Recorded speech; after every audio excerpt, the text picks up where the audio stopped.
There are 10 harsh or brutal truths every creator avoids, but ignoring them could be ruining your progress. Number 1, not everyone will like you. You will spend hours crafting content, and some people will still don't like you. That's normal. Stop trying to get the attention of everyone and focus on your real audience. Number 2, consistency outweighs perfection. Waiting for the perfect video, the perfect caption, or perfect lighting is a trap. Posting consistently builds momentum. Imperfection builds your audience faster than endless tweaking. Number 3, virality is fortune, not strategy. Sure, trends help, but most viral moments are unpredictable.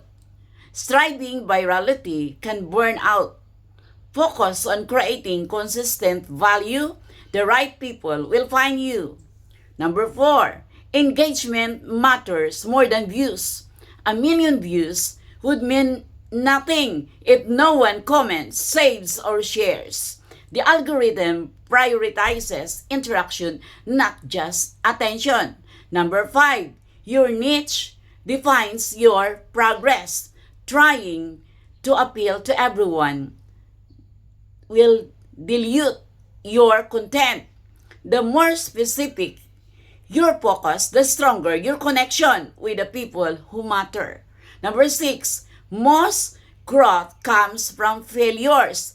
Every post that flop teaches you something. Ignore the fear of failures. Embrace the lessons instead. Number 7, algorithms aren't fair or emotional.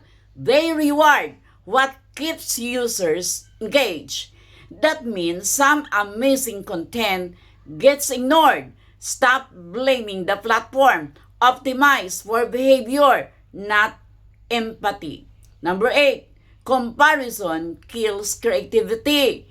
Seeing others succeed can motivate, but it can also paralyze.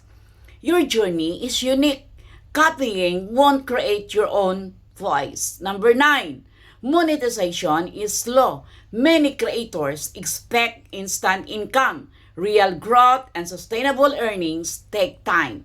Focus on audience first and money second. Number 10, burnout is real. Posting daily without strategy, without breaks will drain you. Protect your energy. It's your most valuable asset as a creator.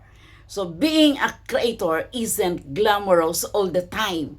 The truth is uncomfortable, but it is what separates hobbyists from professionals.